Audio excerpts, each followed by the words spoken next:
The Lord said to Samuel, "How long will you mourn for Saul, since I have rejected him as king over Israel? Fill your horn with oil, and be on your way. I am sending you to Jesse of Bethlehem. I have chosen one of his sons to be king." But Samuel said, "How can I go? Saul will hear about it and kill me." The Lord said, "Take a heifer with you and say, 'I have come to sacrifice to the Lord.' Invite Jesse to the sacrifice, and I will show you what to do. You are to anoint for me the one I indicate."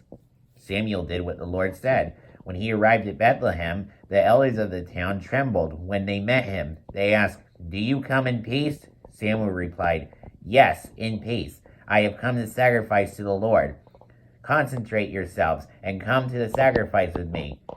Then he consecrated Jesse and his sons and invited them to the sacrifice. When they arrived, Samuel saw Eliab and thought, "Surely the Lord's anointed stands here before the Lord."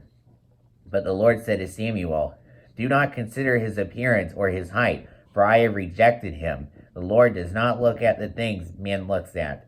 Man looks at the outward appearance, but the Lord looks at the heart." Then Jesse called Amminadab and had him pass in front of Samuel. But Samuel said, "The Lord has not chosen this one either." Jesse then had Shammah pass by, and Samuel said, "Nor has the Lord chosen this one." Jesse had 7 of his sons pass before Samuel. But Samuel said to him, "The Lord has not chosen these." So he asked Jesse, "Are these all the sons you have?" "There is still the youngest," Jesse answered, "but he is tending the sheep." Samuel said, "Send for him.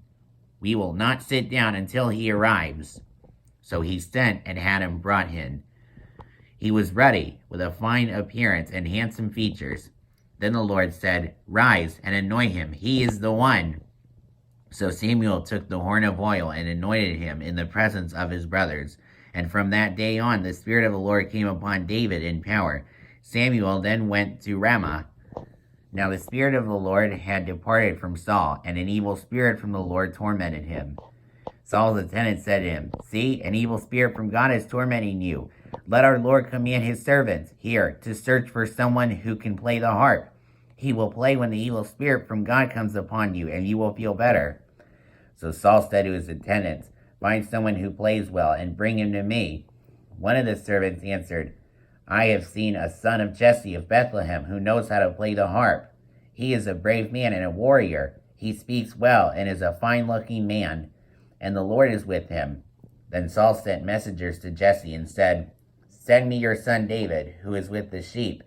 So Jesse took a donkey loaded with bread, a skin of wine, and a young goat, and sent them with his son David to Saul.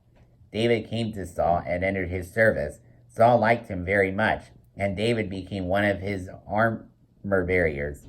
Then Saul sent word to Jesse, saying, "Allow David to remain in my service, for I am pleased with him." Whenever the Spirit from God came upon Saul, David would take his harp and play. Then relief would come to Saul. He would feel better, and the evil spirit would leave him.